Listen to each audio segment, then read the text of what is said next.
आई वडील आपण लहानपणापासून मोठं करतात, त्यांचा जो संस्कार देण्याची पद्धत, आशीर्वाद, हे ते सगळे, तर ते माणसामध्ये ती सेल्फ कॉन्फिडन्स निर्माण होते. आजच्या पिढीमध्ये ते का येत नाही? कारण की त्यांना तो रिस्पेक्ट राहिलेला नाहीये. अख्ख्या भारताला पण मी रिप्रेझेंट केलंय. I am the executive member of FICCI, federation of Indian chamber of commerce. एक वेफरमुळे किती आनंद मिळाला आमच्या फॅमिलीमध्ये की ते इतकं विसरत होते की ते आम्हालाही ओळखत नव्हते कधी कधी. अरुणभाई, जसा माणूस मोठा होत जातो तसं त्याचा मित्रपरिवार छोटा होत जातो असं म्हणतात.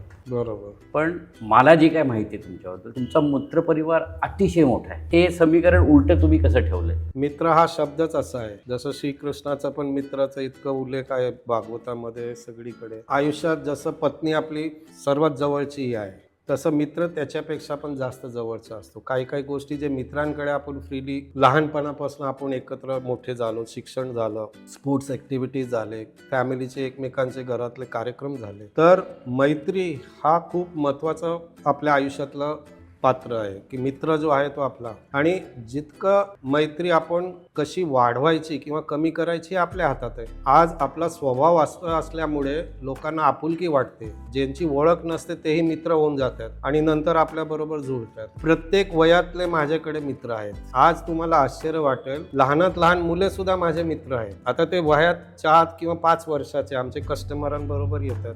जसं मी सांगितलं, 4 पिढ्यांचं रिलेशनशिप आहे. एकदा एक मॅडम आले बँगलोरवरनं, वयस्कर होते. Mister Budhani, I have studied in Saint Mary's college. I has to come with my father and my grandmother. मी आजोबांना, आई वडिलांबरोबर वेफर घ्यायला यायचे. आता ते म्हटले मी बँगलोरला लग्नानंतर सेटल झाले. ही माझी मुलगी आहे, ती त्याची मुलगी, ग्रँड डॉटर, आणि त्या धाकट्या मुलीचं जी मुलगीचं लग्न झालं, तिच्या हातात 2 वर्षाचं बाळ आहे. We 4 generation loyal customers of Budhani wafers.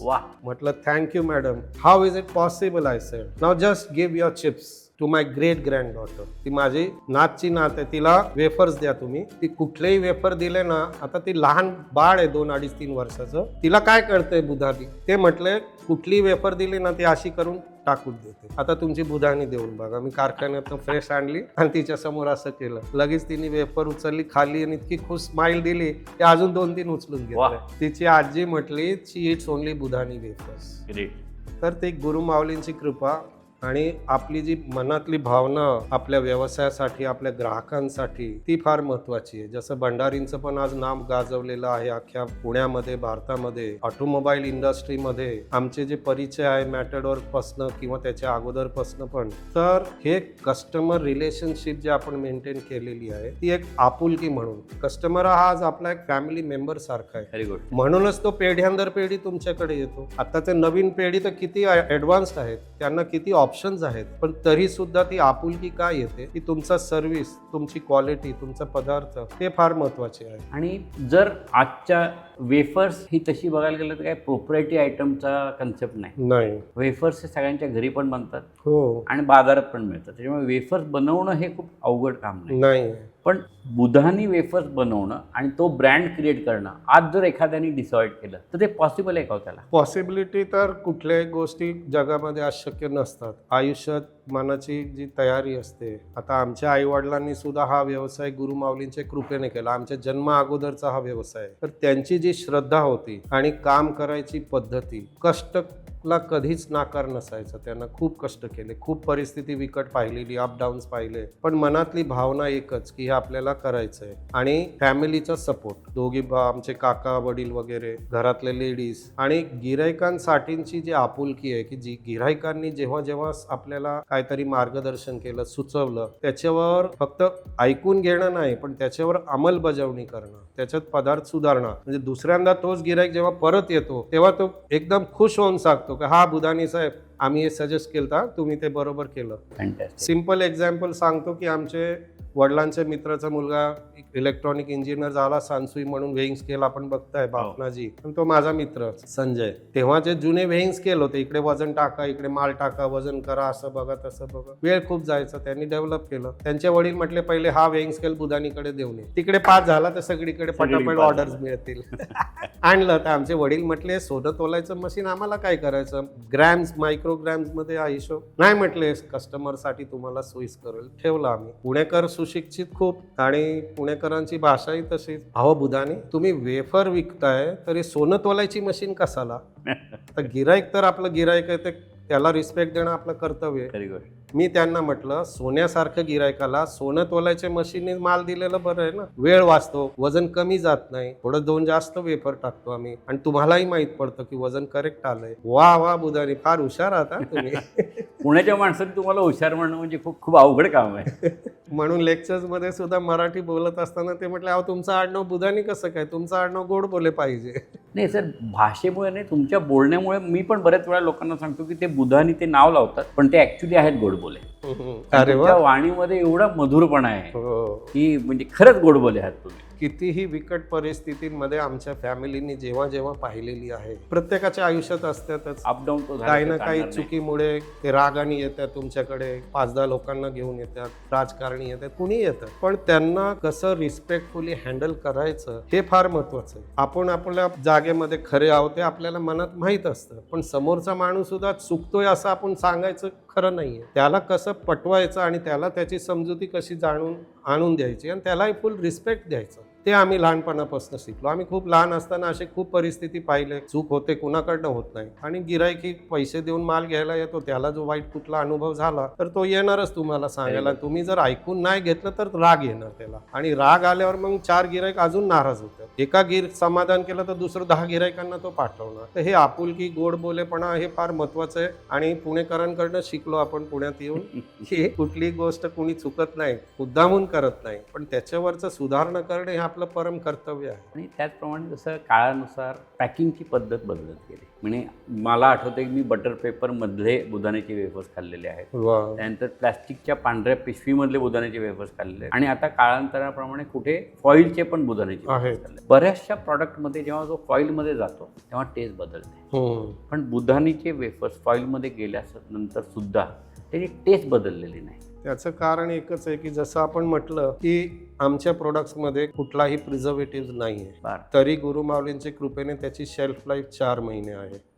Zero cholesterol, no trans fat, no preservative. हे कारण सांगण्याचं उद्दिष्ट हेच आहे की पालक सुद्धा आवर्जून मुलांना का देतात, की त्यांना माहित आहे की हे पदार्थ चांगले आहे मुलांसाठी. वेफर्स लहानात लहान मुलांना सुद्धा आवडते. आता तो लहान मुलांचा मी विषय सांगितला की मित्र माझे लहान मुलापासून तर वयस्कर 80-90 वर्षाच्या लोकांशी माझी मैत्री आहे. बरोबर. लहान मुलगा आला, त्याचे वडील आर्मी ऑफिसर, त्यांचे आजोबा आमचे जुने कस्टमर, म्हणजे फॅमिलीचे 3-4 पिढ्यांचे रिलेशन. त्याला वेफर्स खूप आवडतात. त्याची इंग्लिश इतकी फ्लुएंट आहे की जसं काय तो अमेरिकन ऍक्सेंट मध्ये बोलतो. केजीतला मुलगा, फर्स्ट स्टँडर्डचा, तो यायचा इतका आनंदाने नाचायचा, अंकल अंकल, त्याला वेफर दिलेलंही खुश व्हायचा. मग त्यांच्या वडिलांची बदली झाली राजस्थानला. तो तिच्या आईला काय म्हणतो, mummy will make dig a tunnel from Rajasthan to Budhani, I want to go to Budhani directly from here.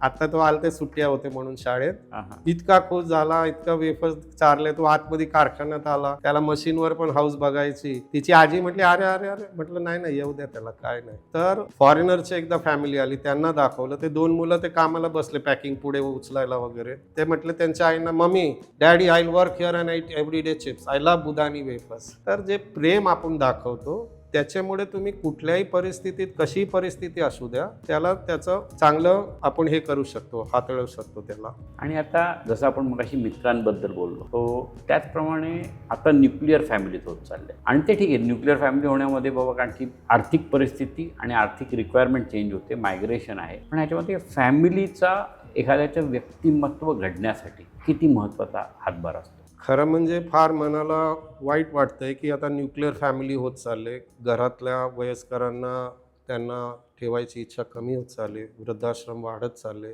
एका वृद्धाश्रमामध्ये पण मी खूप पुष्कळ ठिकाणी जातो, तसं तिकडेही गेलतो एकदा. वैकुंठापाशी ते निवारा म्हणून आहे, मनात आलं एकदा जाऊन यावं. त्यांच्यासाठी वेफर, चिवडा पॅकेट्स नेले सगळे. मग मला बोलायची सवय, थोडीशी त्यांना करमणूक व्हावी म्हणून बाहेर पटांगणामध्ये, गार्डनमध्ये झाडाखाली सगळे बसलो आम्ही.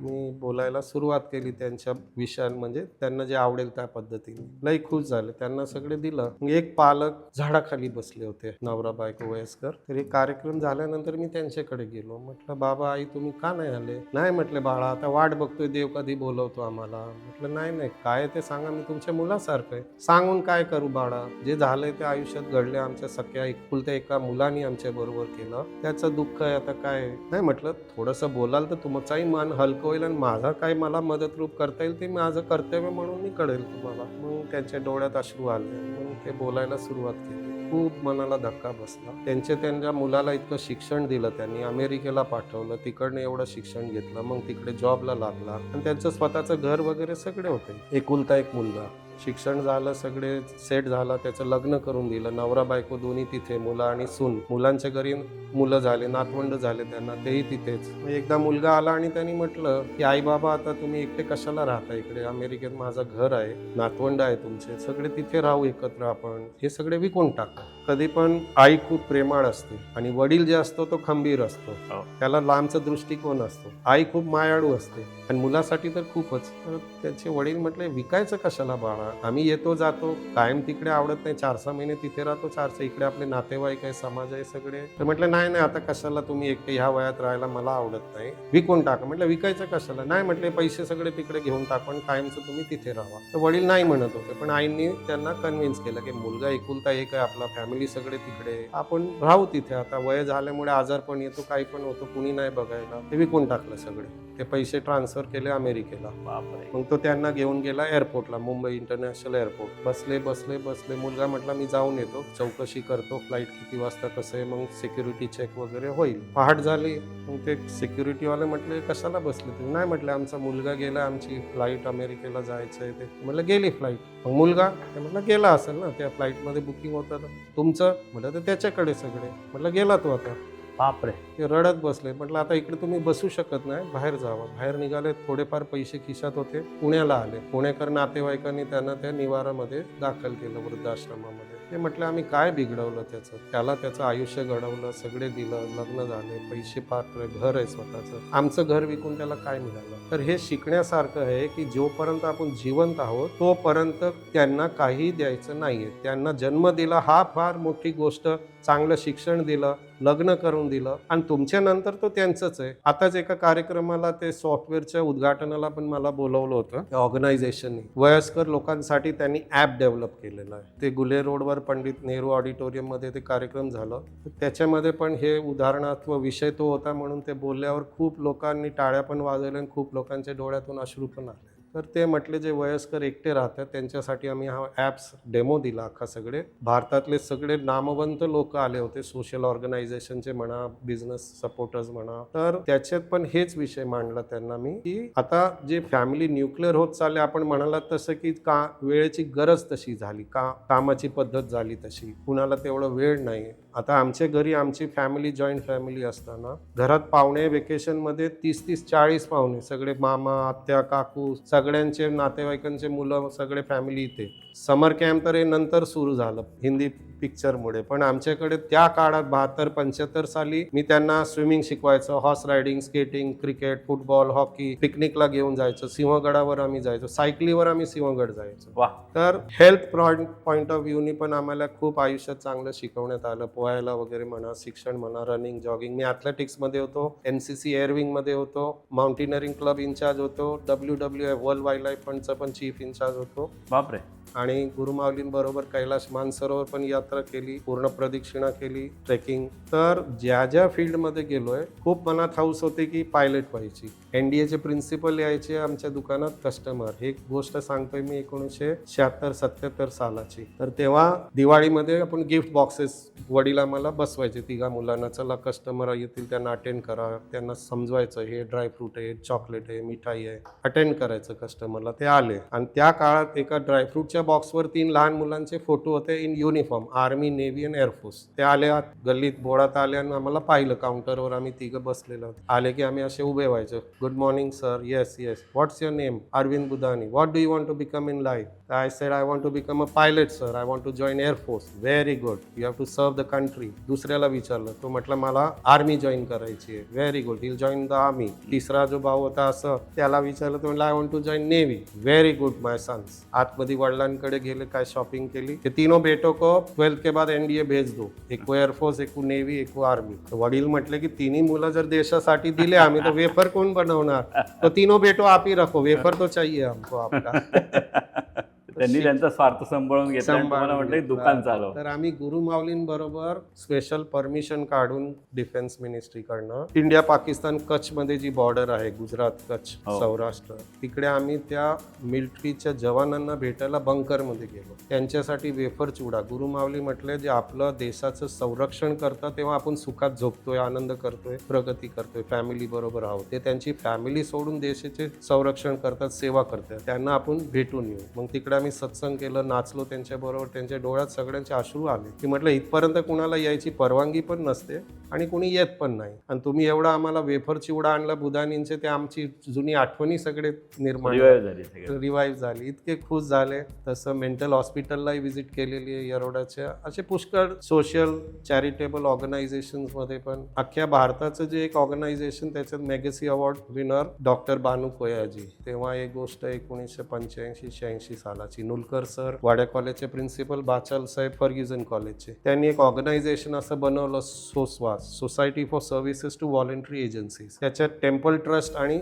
NGOs, charitable organization. चॅरिटेबल ऑर्गनायझेशनकडे 1000-2-5 त्यांचं काम थांबलेलं असतं आणि टेम्पल ट्रस्टकडे भरपूर पैसा येतो, कारण की श्रद्धेने भावनेने दान पेटी सगळे करतात. तर त्यांचं समीकरण कसं करून द्यायचं आणि शेवटी तो पैसा पब्लिकसाठी किंवा त्या गरजू लोकांसाठी कसं मदत रूप, ह्याचं ऑर्गनायझेशनच्या अख्ख्या कमिटीवर मी सर्वात धाकटा लहान मेंबर होतो त्या कमिटीवर. तर बॉम्बेचं जे ट्रस्ट आहे, सिद्धिविनायक मंदिर, महालक्ष्मी टेम्पल, पुण्यातलं गणपती दगडूशेठ गणपती ट्रस्ट, हे पण खूप चांगलं काम करतात सगळीकडे, शिक्षणासाठी म्हणा, वैद्यकीय म्हणा, सगळ्या बाबतीत. तर तसं जेवढे गणपती मंडळ किंवा जे काही आमच्याकडे वर्गणीला येतात त्यांच्याबरोबर त्यांचे आपुलकीने ते माझ्याशी सगळे बोलतात. तर मी त्यांना असं मार्गदर्शन केल्यामुळे आता ते कितीतरी त्यांची जी वर्गणी आलेली असते ते मिरवणूक म्हणा, डेकोरेशन मध्ये वापरण्याच्या ऐवजी ते छोटे छोटे गाव दत्तक घेतात. आदिवासीचे गाव किंवा कुठली संस्था आहे, अनाथ आश्रम आहे, त्यांना, आणि ते पैसे तिकडे वापरतात. समाज परिवर्तन. हो, युथला काय भारताचे आपल्याला मार्गदर्शन पाहिजे. आता मी आमच्या समाजाचा रघुवंशी, वाड्या कॉलेजसाठी MBAचं निर्माण केलं, मोठे काका प्रेसिडेंट, त्याच्याबरोबर मीटिंगला जायचो मी. तर ते म्हटले की बुधानी आपल्या समाजाच्या युवासाठी पण करा. कच्छी समाज आमचा खूप गरिबीतनं आलेला देशातनं आणि खूप कष्ट करणारे, आणि त्याच्यात सुद्धा मुलींसाठी शिक्षणासाठी पैसे नसल्यामुळे खूप प्राधान्य द्यायचे नाही. तर मी म्हटलं मला वेळ देता येईल तर मी ते घेणार हातामध्ये. मग 94ला जेव्हा वाड्या कॉलेजचं MBA प्रोजेक्ट पूर्ण झालं, मग मी तिकडे जॉईन केलं MBA, हे युवा पिढीचं रघुवंशी युवा संघ बनवलं. आता समाजाच्या कार्यक्रमामध्ये नवरात्र म्हणा, काही म्हणा, जेवण वगैरे असतं. आता टेबल खुर्ची आणि बुफे आहे, पूर्वी पंगत सिस्टम. तर आता युवांना आपण कसं समजुती घालायची की तुम्ही उष्टे पत्रावळ्या पण उचलायचे, चप्पल स्टँड पण सांभाळायचं, जे काम कुणाकडनं करून घ्यायचं असेल ते पहिले स्वतःला करता आलं पाहिजे. अगदी खरे. तर आणि युवांना मी बोलून एकत्र संघटना उभी केली. आज 1993, 33 वर्ष झाले. आता परत आमचा वार्षिक कार्यक्रम आहे या गुरुवारी, परवा 16 तारखेला 33 वर्ष पूर्ण होतील. गुरुमाऊलीने पण तेव्हा आशीर्वाद दिलं, आणि आज आमच्या समाजातले युवा, मुलं मुली सगळे परदेशात सुद्धा शिक्षण घेऊन, स्कॉलरशिप्स घेऊन इतके पुढे नाव गाजवलेलं आहे. तर ते कर्तव्य समाजासाठी केलं तसं आपण आपल्या देशासाठी पण करतो, आपल्या शहराच्या कॉलेजांना, युवांना प्रोत्साहन देण्यासाठी.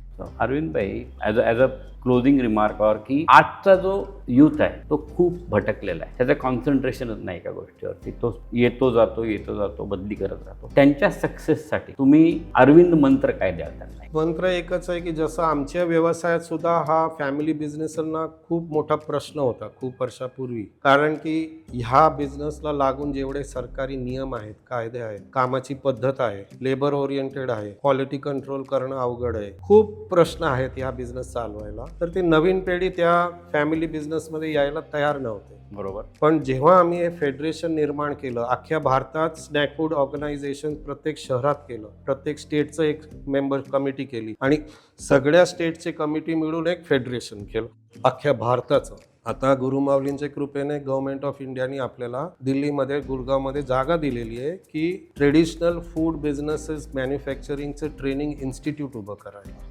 फूड क्राफ्ट इन्स्टिट्यूट आहे आपल्या पुण्यामध्ये, तर तिकडे केटरिंग, हॉटेल मॅनेजमेंट आणि ह्या सगळ्या बिझनेसेस बद्दल माहिती आणि शिक्षण असतं आणि degree affiliated to the university. Traditional business जे कारीगर जुने होते ते नवीन कोण शिकणार, आता नवीन पिढी यायला तयार नाही, तर ते इन्स्टिट्यूट पण उभं करायचं काम चालू आहे की जिथे त्या माणसं, आता एक इंदोरमध्ये पण एका केटररनी त्यांनी असं आखी इन्स्टिट्यूट निर्माण केलेली आहे की तुम्हाला फरसाण, नमकीन, मिठाईसाठी कारीगर पाहिजे, क्वालिफाईड स्टाफ ते तिकडनं देऊ शकतात. अरे वा. इतकं मॉडर्नायझेशन शक्य का झालं की संघटन झालं तर त्याच्यात चर्चा विचारणा होतात आणि लोकांच्या मनातल्या ज्या भीती आहे, चुकीचे विचार आहे की मी तुमचा कॉम्पिटिटर आहे, तुम्ही माझे कॉम्प्युटर आहे, तुम्ही माझं शोरूमचं डिझाईन चोरी करणार, तुम्ही माझे कारीगर देणार, हे सगळे काढून टाकलं. गुरुमावलींनी जसं तुम्ही म्हटलं की मल्टीनॅशनल एवढे कंपन्या आले तर बुधानी वेफर्सच का अजून गिराईक करणार, तर आमचे गुरुमावलींनी तेच शिकवलं की देवानी ज्याला ज्याच्या नशिबात जे लिहिलेलं आहे तो त्याला मिळणारच. कष्ट करायला पाहिजे, प्रयत्नशील राहायला पाहिजे, त्याच्याशिवाय नाही मिळत. तर तसंच ह्या व्यवसायामध्ये जेव्हा आपल्याला एक इंटरनॅशनल अवॉर्ड हैदराबाद हायटेक सिटीला मिळालं लॉकडाऊनच्या अगोदर,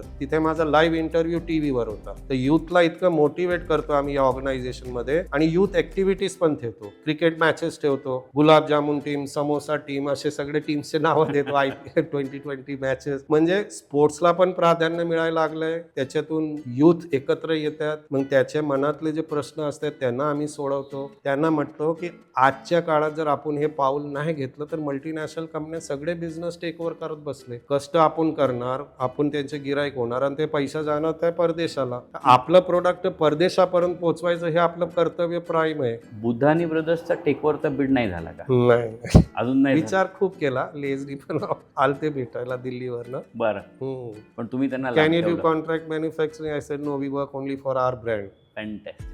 तर ते इथपर्यंत तयार झाले की मॅन्युफॅक्चर्ड बाय बुधानी लिहू आम्ही. नाही, पण त्याच्यावर तो ब्रँड तुमचा राहणार आहे. So you keep them away. नाही. वंडरफुल. हे सगळे असोसिएशन मध्ये काम केल्यामुळे खूप अनुभव मिळाले लोकांच्याकडनं. जसं दिल्लीचे बिकानेरवाले, त्यांनी मल्टीनॅशनल कंपनी बरोबर जॉईंट व्हेंचर केलं. मग 10 वर्षात कॉन्ट्रॅक्ट संपल्यावर त्यांनी सगळे शिकून घेतलं आणि मग त्यांना दिलं ब्रेक. हे सगळे ऑर्गनायझेशनमुळे लोकांच्या मनातल्या विचारणा, अनुभव, सगळे अनुभव तर एक आयुष्यात आपण घेऊ शकत नाही. ज्याच्या अनुभवातल्या तुमचे अनुभव जे आहे ऑटोमोबाईल इंडस्ट्रीचं, त्याच्यातलं तुम्हाला जे अनुभव झाले ते तुम्ही एक कुणालाही मार्गदर्शन पटकन करू शकता आणि त्यातला तो पुढे अजून जाऊ शकतो. तसंच ह्या व्यवसायात आम्ही आवर्जून त्यांना मार्गदर्शन केलं आणि जगातले टेक्नॉलॉजीज, मॉडर्न टेक्नॉलॉजीज व मिठाई, नमकीन ऑल्सो आपण इकडे आणले भारतामध्ये आणि ते त्यांना जाणीव करून दिली. मार्केटिंग नेटवर्क आहे, मॉडर्न मार्केटिंग सिस्टम आहे सगळे. जसं आजकाल तुम्ही ऑनलाईन बुकिंग करा, लगेच पाहिजे ते पटकन घरी येऊ शकतो. तर हे सगळे समजल्यामुळे आज युवा पिढी पण त्या व्यवसायात अजून प्राधान्याने प्रगती करत चाललेली आहे. आणि आपले भारतीय जे ट्रेडिशनल प्रोडक्ट्स आहेत, जे खूप हेल्थ हे आहे ओरिएंटेड, शरीरासाठी आणि स्वास्थ्यासाठी खूप चांगले आहेत आणि ते आपण परदेशात सुद्धा आता सगळीकडे पाहू लागलेलो आहे आणि त्यांना ते खूप आवडतात की एवढं चांगलं पदार्थ आम्हाला इतके वर्ष मिळालंच नाही. त्याच्या मागचे जे स्वास्थ्य, जे महत्व आहे ते त्यांना जाणीव करून दिली. आणि नवीन पॅकेजिंग, जसं तुम्ही म्हटलं ऍडव्हान्स टेक्नॉलॉजीमुळे, त्याच्यामुळे हे घडे शक्य झालं. भारताची सर्वात मोठी food testing laboratory and research institute आहे, CFTRI, मैसूरमध्ये. तर चितळे आणि आम्ही ऑर्गनायझेशन बाबत स्वतःच्या पॉकेट खर्चातून असोसिएशनचा 1 रुपया कधी वापरत नाही. रिप्रेझेंटेशनला गेलो तरी स्वतःच्या याच्यातनं सगळे खर्च करायचा, असोसिएशनचा पैसा वापरायचा नाही. उद्या उठून कोणी बोर्ड दाखवू नये की तुम्ही विमानाने जाताय, ट्रेननी जायला नको का. ते छोटे गोष्टी असतात शिकायचे, ते लहानपणापासून तसं शिकलोय. तर ते modernization, automation, packaging, shelf life, food testing लॅबोरेटरीजचे जे लेबलिंग असतं, न्यूट्रिशन असतं, ते अवेअरनेस आणतं माणसाला.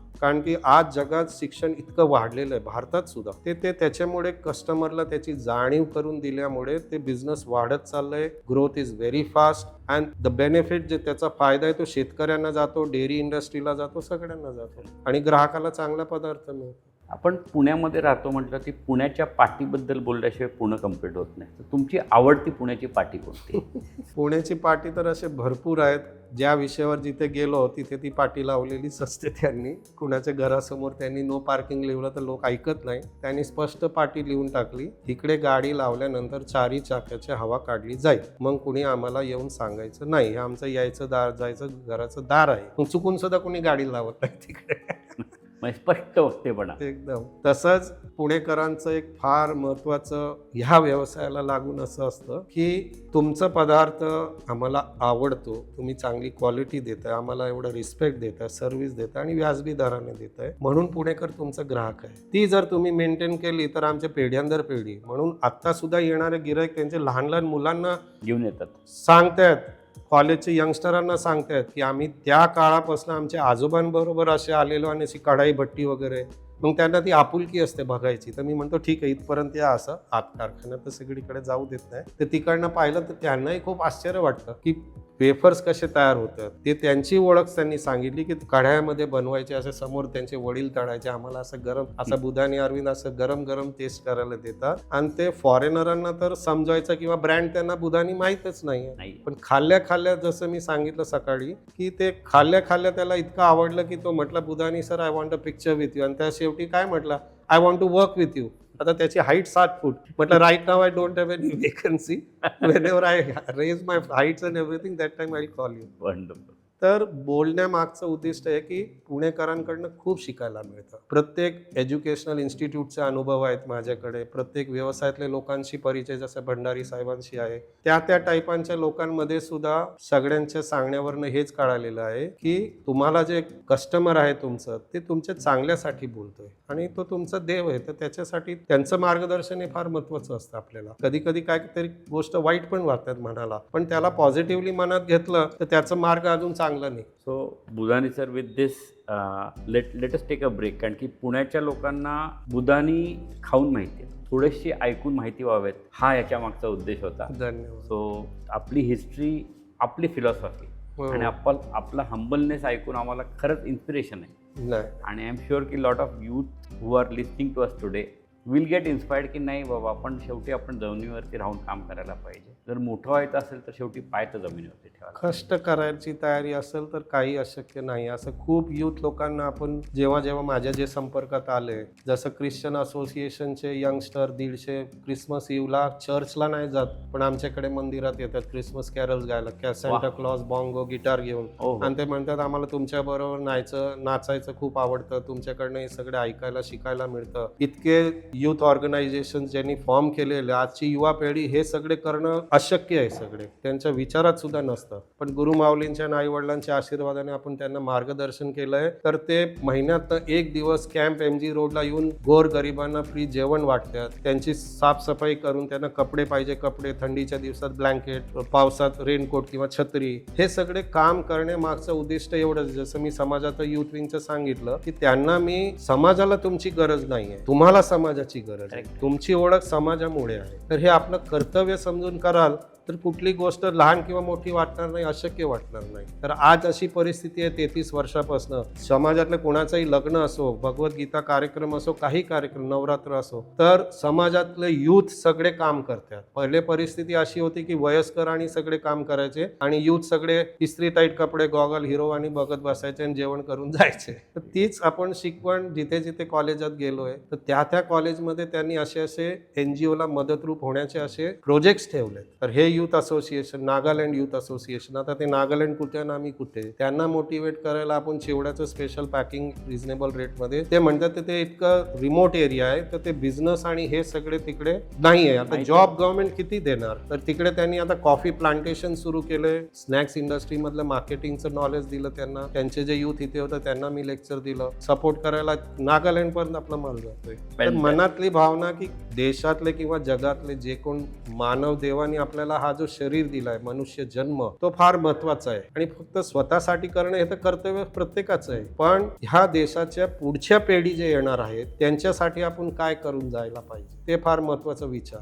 तर ते शिक्षण असो, स्पोर्ट्स असो किंवा काही असो, इंटरनॅशनल मॅचेस सुद्धा जिंकलेल्या असताना टीव्हीवर माझा इंटरव्ह्यू झालाय, रेडिओवर इंटरव्ह्यू लाईव्ह झालेला आहे. And we celebrated on MG road with Budhani wafers. Fantastic. So thank you Arvind bhai for आम्ही तुमचे धन्यवाद आहे, देवाचे उपकार मानतो की तुम्ही आम्हाला खूप आठवण करून आवर्जून बोलवलं, आम्हाला एवढी बोलायची संधी दिली. प्रत्येक संस्थेमध्ये जिथेही जातो मी त्यांना तेच म्हणतो की आम्ही देवाचे उपकार मानतो. आम्ही तुमच्याकडे येऊ शकत नाही सेवा करायला, पण तुम्ही आमच्याकडे येतात, त्या सेवेमध्ये सहभागी करून घेताय, ते आमचे देवाचे आणि तुमचे आम्ही खूप खूप आभारी आहोत. Thank you sir. धन्यवाद सर. थँक्यू. सो पुणेकर, थँक्यू व्हेरी मच. आज प्रयत्न केला एका नवीन व्यक्तीला भेटायला आणि परत पुढच्या आठवड्यामध्ये अजून एका नवीन व्यक्तीबरोबर लवकरच तुमच्याबरोबर सादर राहील. आमचा प्रयत्न आहे की पुण्यातले नामवंत people who matter for the city त्यांच्याबरोबर आम्ही गप्पा माराव्यात आणि त्यांच्या गप्पा, त्यांची ओळख पुण्याला करून द्यावी. सो ह्या उपक्रमाला तुम्ही तुमच्यासारखे श्रोते मिळतात त्याच्याबद्दल थँक्यू. आमचा हा प्रोग्रॅम आपल्याला कसा आवडला याच्याबद्दल आपली कमेंट आली तर खूपच आनंद वाटेल. थँक्यू.